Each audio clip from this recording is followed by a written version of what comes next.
one time, I came up with this, the 4 ifs that make life worthwhile. I think I got this when I was in the Carmel Library, Carmel, California, one of my favorite places to study and do a bit of research. And I remember that day when I put this together, the 4 ifs that make life worthwhile. Speaking of preparation, here's what I said. The 4 ifs are, number 1, if you learn. That makes life worthwhile. You've got to learn. You've got to learn what it's all about. You've got to learn what's going on. You learn by trying. You learn by error. You learn by doing it right. You learn by doing it wrong. You learn from other people's experiences. There's all kinds of ways to learn. Never cease your quest for learning. Never stop learning. It makes life worthwhile if you learn. Then I said, the second if that makes life worthwhile is if you try. You've got to do something with what you've learned. See if you can raise a garden. See if you can start a business. See how quickly you can get promoted. See if you can move up in the next income bracket. See how much you can give away and still have plenty left. See how much you can do. Try it. Just try. We're always telling the kids, right? Try it. Try it. Kid says, well, I'm not sure. I say, well, how are we going to know? You got to try. If I put these 2 poles up, put a bar across here 2 feet high, say to the kids, who can jump 2 feet? Someone says, well, I don't know. I say, well, how are we going to know? You just got to back up and take a run at it. Now, what if you knock the bar down? Does that mean you can't jump 2 feet? No. So then what do we say? Try it again. That's what Shoaff said to me. Keep trying. He said there's more than one way up the mountain. Sneak up the back if you have to. Keep trying. Keep trying. So that's the second if that makes life worthwhile. If you try it over, try it again, try it another way, but keep trying. The third if that makes life worthwhile is if you stay. Developing staying power, that's one of the big challenges of life. Some people plant in the spring and leave in the summer. They don't stay. Or the guy builds a foundation, right? Got a nice foundation. Then he goes off and builds another foundation. And then he leaves that one, goes off, builds another foundation. He's got these foundations scattered all across the country. I've done my share of that. Not staying to finish it and put it together and put the roof on. Put the last brick in place. Light the fireplace. Have a party. Celebrate. Finishing something. Stay. You got to stay.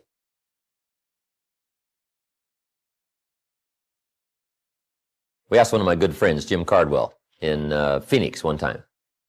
I said, Jim, what are you good at? He said, starting over. So that's one of my better things, is starting over. He's a character. Asked him if he was good at any particular sport, and he said, yes, skating on thin ice.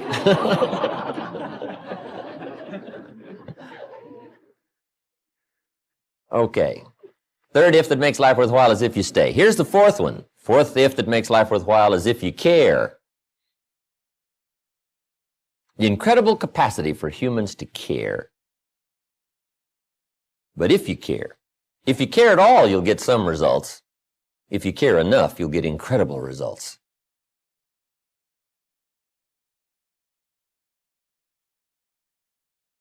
Now, that wasn't too complicated a speech, right? Just 4 simple ifs that make life worthwhile. But it does take some time, take some research consciously. Get your notepad out, get your journal, read the books. But now then, even though you don't have a speech to give, just get ready for tomorrow's conversations today. Get ready for next month this month. Get ready for next year this year. Always be a day ahead and a step ahead and a year ahead in your research and your development, in researching your own feelings and life and what's going on, so that no matter what conversation comes up, what chance to communicate comes up, whether it's a business communication or a personal communication, whether it's social, whatever it is, you'll be more ready for it a few months from now than perhaps you are now, just because you're doing it deliberately and consciously. So that's number one, have something good to say. First step to good communication. Here's the second step. Say it well.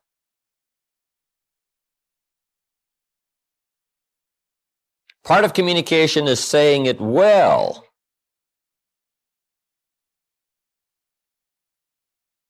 And there are some key points on saying it well, having a good conversation that gets your point across, but also gets the job done. Saying it well is a matter of repetition, conscious repetition. Some people say it over and over and over, but they don't get any better at it. But conscious participation, repetition, will help you to say it better. See, my first seminars, they were not that good. I'll admit that. But guess what? I did it again with the thought in mind of getting better. I did it again with the thought in mind of getting better. Okay? I practiced it some more. I did it some more. I went over it again. I went over it again. And sure enough, if you do it over and over and over and over consciously with the thought of getting better, guess what? Anybody can get better. People often wonder why I can do the evening seminar, 3.5 hours, most of you have been there, and I don't use any notes. Interesting. Once in a while someone asks me, how can you do 3.5 hours and you don't use any notes? And it's very simple. Anybody could do it. Guess why I'm able to do it? I've done it a few thousand times. See, if you do something a few thousand times consciously, sure enough, you will get better and better and better. So whatever you're doing now in the way of communication, the question to ask is, how long do you want it to take to get good at it? You say, well, I want to get good right away. Then you got to do it over and over and over and over. Repetition helps you to get better. So the second step to good communication is saying it well. Now, there's some other points on saying it well. Here they are. One, say it with sincerity. And I don't know any substitute for sincerity.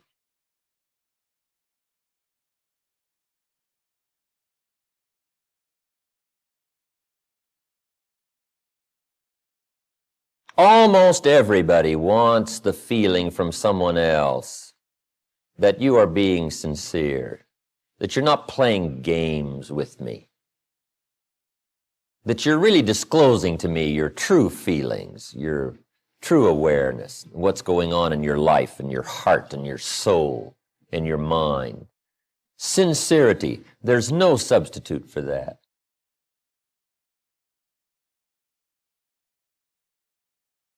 Once in a while, someone asks me, when the seminar's finished, they say, look, Mr. Rohn, everybody's gone now, but tell me the truth now.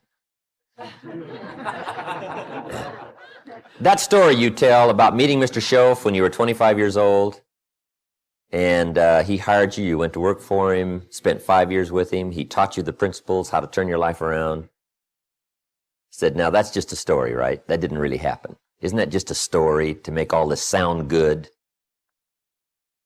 Isn't that interesting that somebody would ask me if that was just a story or not, or if it really happened? To be sincere, it's got to be true. You just can't come up with sincerity telling an erroneous story. Now, you might make it sound sincere, but sure enough, someday it'll come back to haunt you.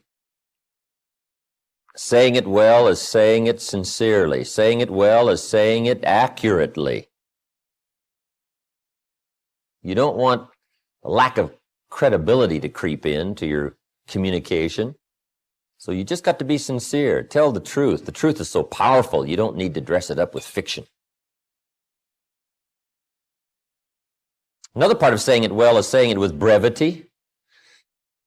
Don't linger too long on any one point, because I got a good disclosure for you. The human attention span is short. You can't linger too long on any one thing. You've got to move along. So brevity. I used to tell long stories. And I stretched them out so long, people forgot the beginning by the time I got to the end. And now the end doesn't make much sense, right? Because you can't hook them both up. I just drug them out too long, too long. People get weary. You just got to practice being brief, being brief, being brief. Short, short. Attention span is short. The best practice on this is to practice with kids, because their attention span is really short, right? And they don't mind telling you, right? You start talking to the kids, right? And kids say, how long is this going to take, right? I mean, right away they get the feeling you're going to take 30 seconds. And you should only take 10, right? I mean, they get bored right away. So short, short. Make your stories short. Be brief in your illustrations. If you're going to say, here's something that happened to me one time. Don't give people a feeling now that you're about to launch into a 20-minute story. Just make sure you get the feeling across that you're going to be brief. It isn't going to take long. You're going to get the story across. And I guess part of that is our high-powered, speeded-up way of living, especially in this country. But it is true. If you want to be effective in communication, you've got to be brief. On any one point, you can't linger long. And I think I've lingered long enough on that point. Next, saying it well is saying it with style. Now, part of style is your personal style. And this involves a whole lot of things. It can involve gestures. It can involve facial expressions. You talk with your eyes. You speak with your facial expressions as well as with your words. Some people talk more with their hands. That's part of your style. Gestures, all of that. Now, here's the key on this, is to develop your own style. However, be a student of style. First, have something good to say. Second is to say it well. Consciously say it well. Practice saying it well. Get to where the words come more clearly, more freely. Things you used to stumble over when you talked a year ago, you just correct that. You just correct it so that now it flows better. Shorten the stories. Used to be long. Now they're shorter. You just do all that consciously, so that you get better and better at it, saying it well. Okay, here's the third step to good communication. And this is so important. Read the effect you're having. When you communicate, see, that's just major.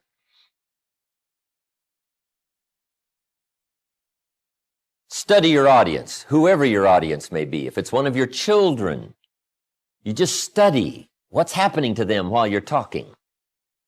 Right? Look in their eyes, look in their face. Analyze what's going on between you and whoever you're talking to, another person. Whether it's a business conversation or a social conversation, you've got to be keenly aware of what's happening to whoever you're communicating with. Now, a real challenge is communicating with an audience. We had about 1,200 people the other night in Orange County, right? And I've got to make sure that everybody from down here, down in front, way in the back, how to gather up 1,000 people's attention, right, for the 3.5-hour period. Now, that's a real challenge. I didn't used to be that good at it. In fact, when I first started lecturing, I was hardly aware of my audience. I was so absorbed in my notes and my material, guess what? They could have all got up and left, and I would have never known it. I wouldn't have missed them. I'd have just kept right on talking, right? Because I was so absorbed in the material, I was so absorbed in trying to say it right and do it right, that I was not aware of what was going on with my audience. But you've got to read the effect you're having for really effective communication. Now, if it's just an informal communication situation, you can just ask the question, do you read me? Right? Does it make sense? Did I say it well? And you get this feedback right. So you can actually start checking how you're doing with somebody if it's informal. You can just ask. Okay? Now, what you've also got to learn to do is read some of the subtle things that are going on with whoever you're talking to. Because especially humans, or especially adults, when we get a little older, we have these tricky ways of of looking like we're interested when we're really not. And if you want to be a good communicator, you just got to pick up some of those signals. Now, part of it you can pick up by what we call body language. Some people just sort of quickly disclose their feelings about whether or not you're effective or it's coming across, and they just sort of relay to you by their, what we call body language. It's kind of a new study. I haven't studied that much about it, but there is a book called How to Read a Person Like a Book. How to Read a Person Like a Book by Nuremberg. You just might make a little study on that. Now, don't get too involved in it, because sometimes you can so watch somebody in the way they blink their eyes, and, you know, you're looking at their ears and looking at their hair, and now you get too carried away and trying to figure out, you know, all about them. But you can get some indication. But here's what'll play you good no matter what. It's called just pure common sense. You just look at somebody, you can kind of tell. If somebody just folds their arms and they tuck their head down like this, sure enough, you've probably got some more selling to do. I mean, you got to pour it on, or maybe you should change the subject, or maybe you should quit, right? You just kind of analyze, you know, what's going on here, right? Some things are just fairly obvious. You know, if a guy's leaning toward the door like this, it's probably a sign, right? I mean, you say, oh, I got it, right? Clear. I've got a good word for the common sense approach, and it goes like this. Let the obvious be your best teacher. Whatever you do, don't ignore the obvious. You know, sometimes we say, oh, it couldn't be. Yes, it probably is.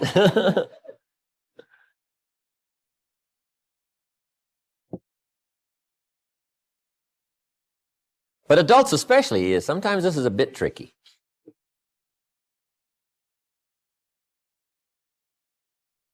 People smile, nod their head like this, and they got you shut off, and you just don't know.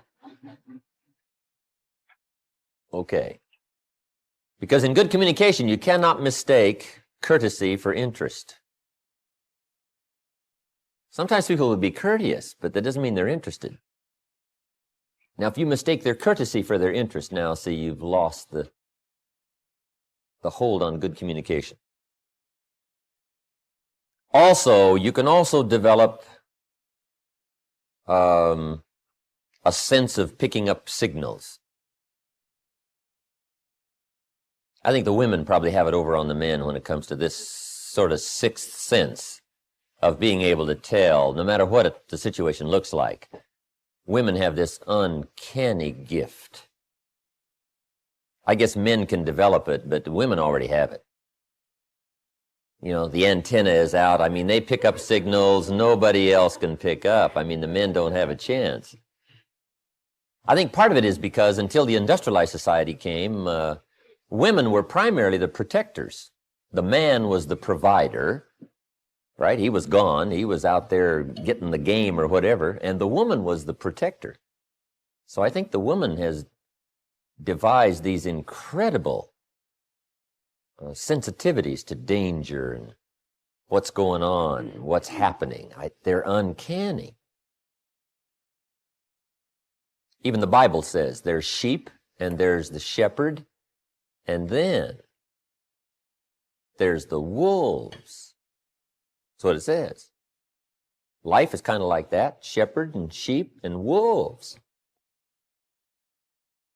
It says also some wolves are so clever, they've learned to dress up like sheep and talk like sheep, I guess. That's what it says. Some are wolves in what? Sheep's clothes. Now, see, you got to be clever. Huh. The man says, well, looks like a sheep, talks like a sheep. Woman says, ain't no sheep. I mean, take my word for it.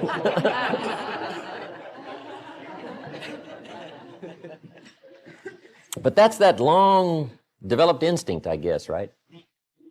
In the middle of the night, she says, wake up, something isn't right out there. He says, right? I mean, he's gone, right? She says, no, something. right? She has this uncanny sense. So that's part of, being able to read is picking up. Mr. Schoaf called it signals. He says we all throw off signals, vibrations. I don't understand all I know about that. But have you heard the expression, a dog can tell whether or not you're afraid of him? I guess that's true. We throw off a certain kind of signal, and animals, right? They just pick it up. They pick it up. They know. And you can't fake them out, right? You can say, I'm not afraid of you. Dog says, who are you kidding, right? I mean, come on. Okay, being able to read. That's so important. Reading your audience. How you're doing. Should you speed up? Should you slow down? Should you change the subject? Should you be a little stronger? Just be more aware of whoever you're talking to. Right? Look a little more intently at somebody. Try to pick up what's happening between you and the audience or the person or the child or the business partner.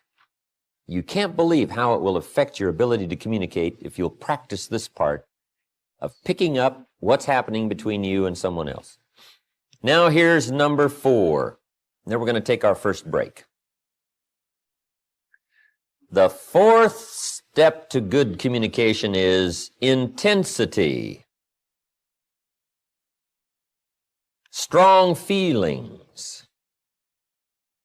Here's what changes the whole effectiveness of good communication. Strong feelings. In affecting other people with words, here's a key breakdown to keep in mind. And it goes like this. To affect other people with words, it's 20% what you know, and it's 80% how you feel.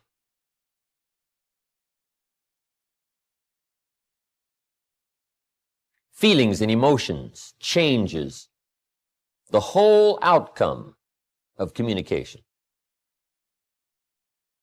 Intensity, words loaded with emotion, have the best effect.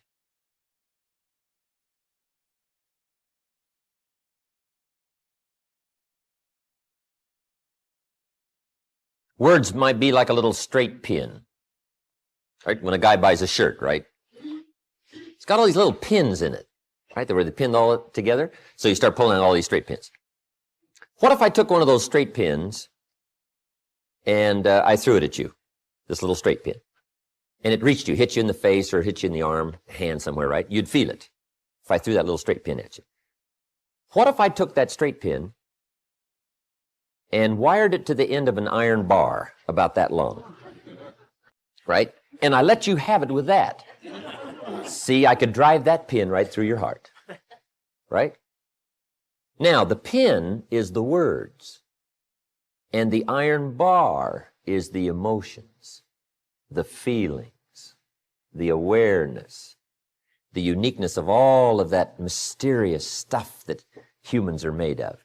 If you will learn to put more of you into what you say, put more feelings, more awareness, more uniqueness, strength of character, conviction, strong feelings, whatever that is, just be more aware of putting more of you into whatever you say.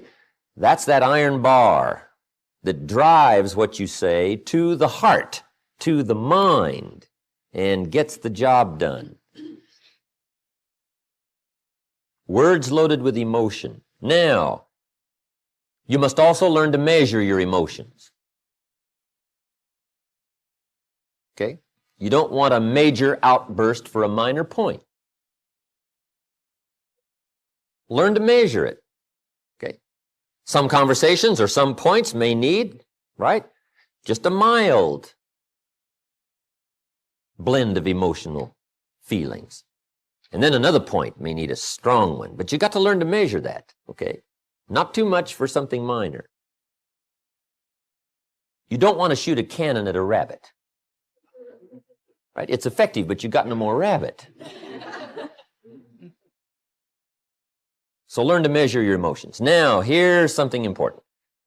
Where does emotion come from?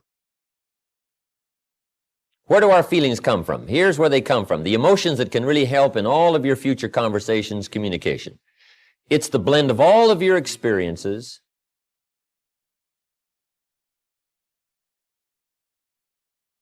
and how they have affected you. The blend of all of your experiences and how they have affected you.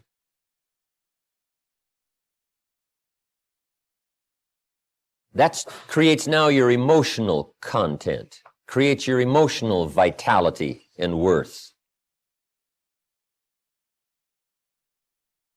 So that's part of the getting ready experience on the emotional side. Be aware of your feelings. Be aware of your emotions. And as that experience grows, now when you get ready to talk, you've got the blend of knowledge and the blend of feelings to put into your conversation. And that's what creates the power.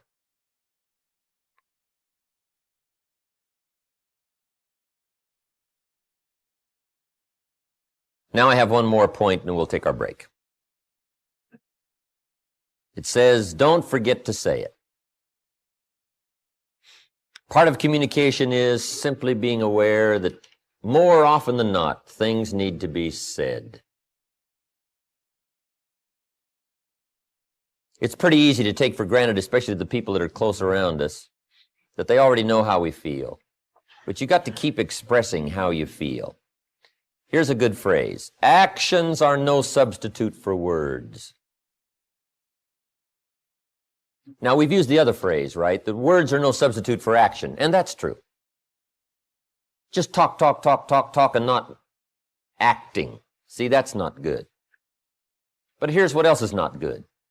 All of the action and no talk. Make sure that the words accompany the action. Don't fail to say it.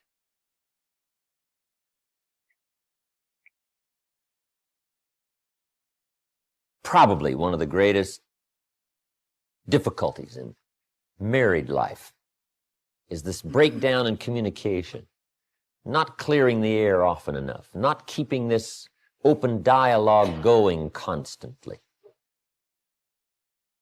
One thing I found out, take nothing for granted. Say, well, surely they understand. Well, just explain it one more time. Just say it one more time. Don't take a chance that whether they know it or not. Bring up the subject again. Make sure it's clear. It's too easy to let it slide and not make it clear.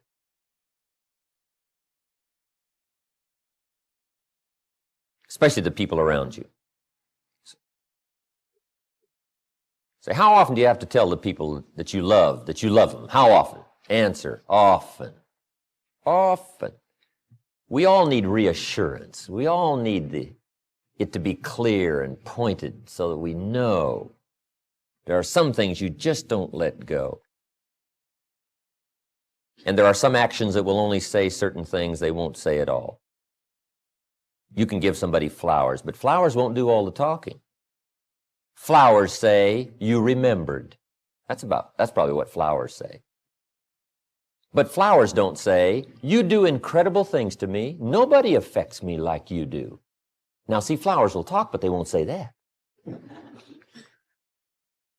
That's the card you've got to put along with the flowers. Let the flowers say whatever they can say, but then don't fail to put the other words with it, because the words are so important. Judy gave me this watch back when I had a birthday in 1972, I believe it was. And it was a neat watch, Le Coultre. If all goes wrong, I can cash the watch in and live for a while, right? I mean, Judy was always doing things like that. Fabulous watch, neat gift for my birthday. But see, better than the watch was what she wrote on the back. I appreciated the watch, but the words were better than the watch. On the back, she had inscribed, "My love for all time. Your Judy." September 1972. See, the watch was neat, but the words. She could have put the words on a Mickey Mouse watch. Pardon me, Walt. I didn't mean to downgrade your mouse.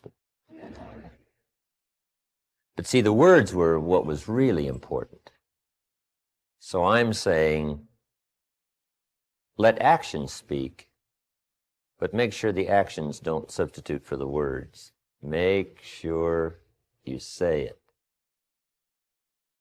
And if you'll make sure you'll say it, you'll get better at it. You'll get the practice. You'll learn to put more feelings in it. You'll learn to say it well, say it better. And this whole process of communication for you, if you don't treat any of it casually, will start to grow.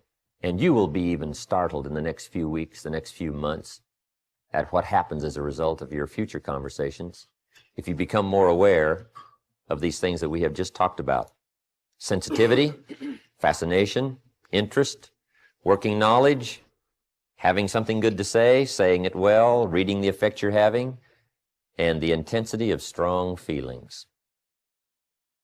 Okay, our next subject under communication is how to make a presentation.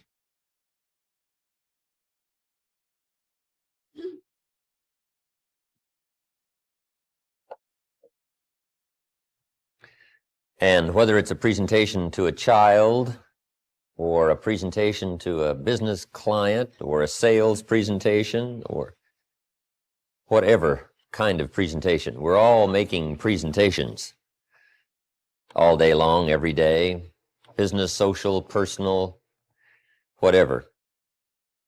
I have 4 parts to the presentation for you to consider.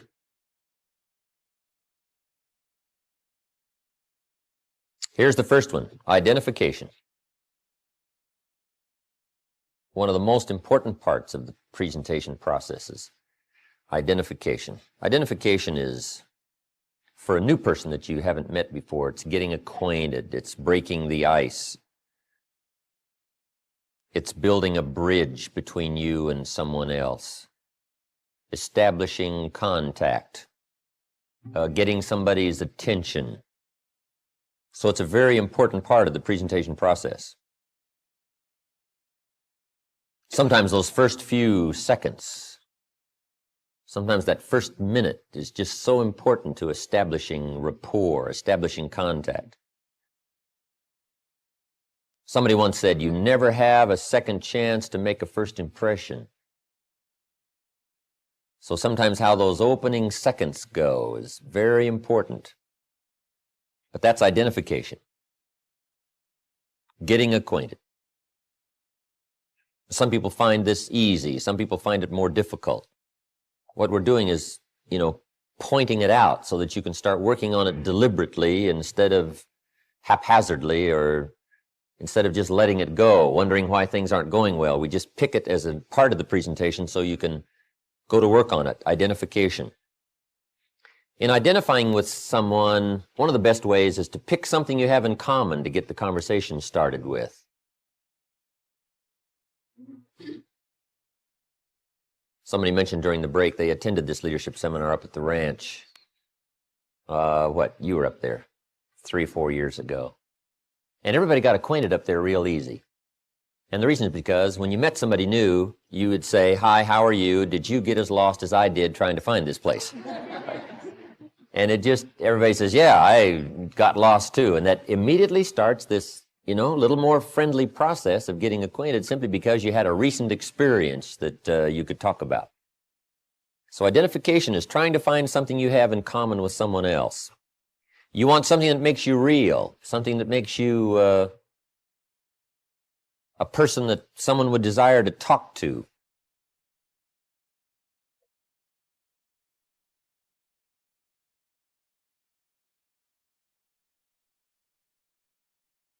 In the identification process, we use this little mental phrase. We want somebody to say, me too.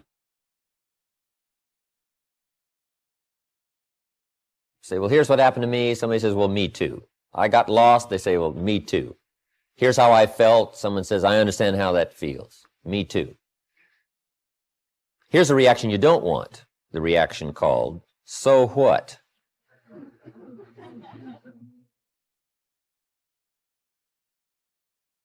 Now, usually one of the problems in people's trying to identify is they try to impress versus express.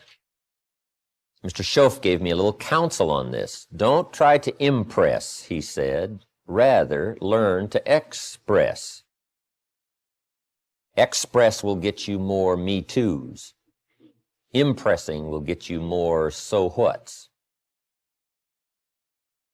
See, so what puts up the barrier instead of building a bridge. It blocks this flow of communication.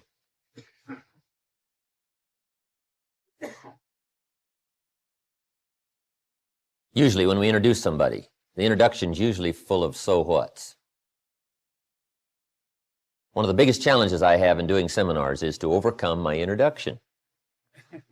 Usually an introduction, you have to give your list of credits. But when somebody gets through with he's president of this and vice president of this, and he's got several companies, corporations, does business around the world, those are pretty well so whats. And I guess we consider it sort of standard, the so whats. So one of the first things I do when I come up on the platform, and I get the polite applause, and I understand it's polite applause. It's just part of the routine, right, that we go through. If you take that serious, you're in trouble, right? But, you get the polite applause. So I walk up after all these credits, right? And I can tell that people are, saying, who is this guy? And is he really all he's cracked up to be, right? You can just feel all this going on in the audience.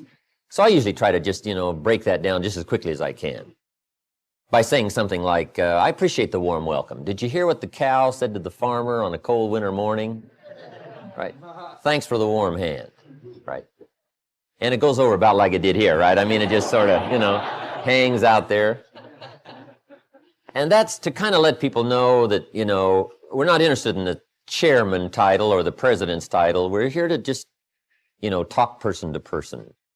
And part of that is just an attempt to identify, to let everybody know you're not up there to talk down at them. You're not there to try to impress them with your success or anything else. We're there to really share ideas. But that's always a challenge. And every person and every audience is a brand new challenge. Every time you talk with somebody, it's a brand new challenge to identify.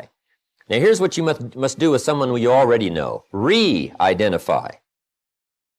You don't get this identification process once when you get to know somebody and then it's forever over. You must constantly re-identify. No matter how long you've known somebody, they still want to know what are you feeling and what's going on with you and what are you thinking and right? Everybody wants to know that, even if we've been around somebody for a long time. When you meet somebody, that's why we use those expressions. If we've known somebody for years, if we see them again, we say, how are you and how are you doing? That's to get this thing going, this identification process going between us and someone else. Now, in the identification process, make sure if you tell little stories about yourself in identifying, make sure that they're accurate stories. Part of my identification I sprinkle throughout the whole evening seminar. My little story about meeting the little Girl Scout, selling me Girl Scout cookies, right? That's just a little story to try to keep identifying with my audience, to keep them on my side, right? That's identification story, right? She gives me this unique presentation, asked me if I want to buy, and I wanted to, but I didn't have $2. Now, see, I can almost hear everybody out in the audience say, oh, I know what that's like. I've been caught without any money. I know how embarrassing that is. See, that's an identification story. Somebody says, I know how that feels. And I say, to this day, I can remember the pain. Somebody says, I've had some of that pain too. I know what that's like. All of that is identification. So you have to re-identify. If you're talking with somebody over any length of time, you just re-identify little stories, things that's happened to you. So go back over your life and pick out the things that will identify with people. Now you've got the challenge of also identifying with a variety of people from different backgrounds and different businesses than your own. And you just learn to do that, different age groups. Part of it is just being more aware of what's going on in the world so that you can just intelligently talk about some things with people from almost any walk of life. Okay? Jesus, the master teacher, was probably one of the great identifiers of all time. He had this incredible knack of talking to somebody with language that they understood what he was saying. One day he said to those around him, "Today I'm going to teach you how to fish." Guess who he was talking to? A bunch of fishermen. He said, "Gentlemen, today we're going to have some lessons on how to fish. Only I don't want to teach you how to fish for fish, because you already know how to do that. What I want to do is to teach you how to fish for people." Now, see, he couldn't have chosen a better identification. He didn't say, "I'm going to teach you how to recruit." I mean, what do they know from recruiting? No. He said, "I'm going to teach you how to fish." Now, when you're talking to fishermen, that's clever, right? You don't say recruit when you're talking to fishermen. You say fish. See, that's incredible. You just learn when you talk fishermen, talk a little fish talk, right? If you talk to lawyers, just talk a little lawyer talk. I mean, you just learn how, right? Go sit in the courtroom and, learn a little lawyer talk if you're going to talk to lawyers. Or get in trouble and go to court, right? And sit on the witness stand and whatever.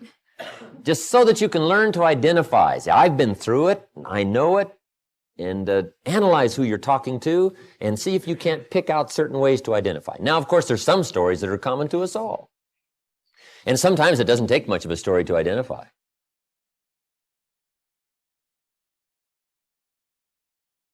Here's a good one. How to identify with kids. Let me give you some keys. First, read all their books.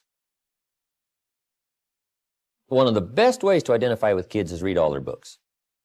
If you got a 12-year-old, you just read all their books so that you know them forwards and backwards. So you can use those books as a means of identification in stories. Say, "Remember that story, when?" Kid says, "Did you read that book?" Say, "I read them all. I know all those stories." And remember when, and you can use 1,000 illustrations from those books that you've read to get a point across, to get something across. It's a means of identification. Read their books. Then when you get ready to talk, you got something in common. They've read the book, you've read the book. And it's loaded probably with illustrations and points and ideas and human life stories of disappointment and success and failure, all of that.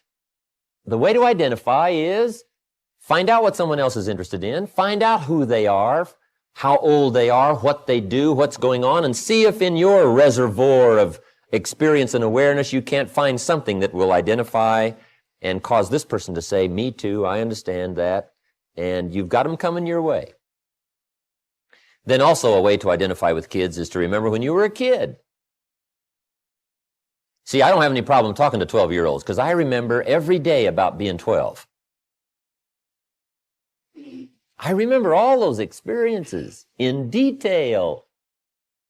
The highs, the lows, the exciting times, the desperate times.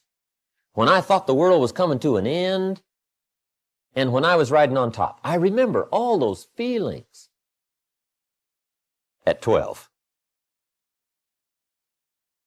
Did you ever get chosen last? That ever happen to you? They're choosing up sides, right? So I'll take you, I'll take you, I'll take you, I'll take you, and you're standing there like this.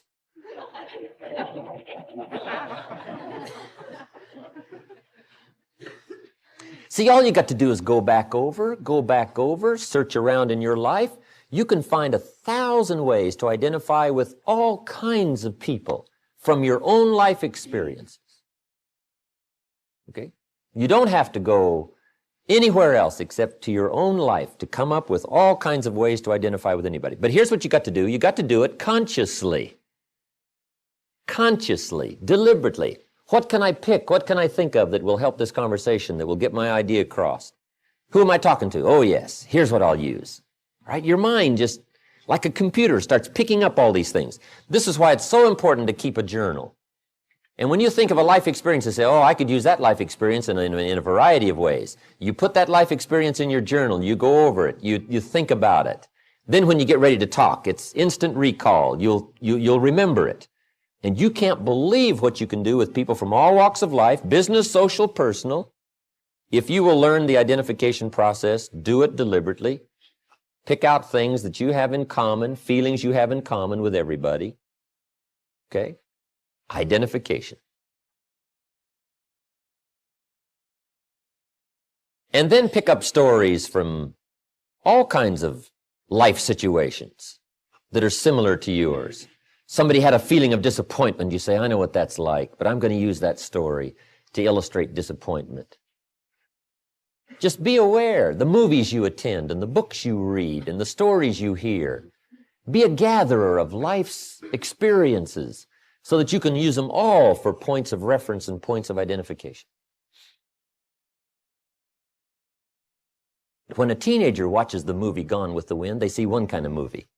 When you're in your 20s and 30s and you see Gone with the Wind, you see a different kind of movie, right? When you get along into your 40s, 50s, sure enough, it's a different kind of movie because now you're reading between the lines.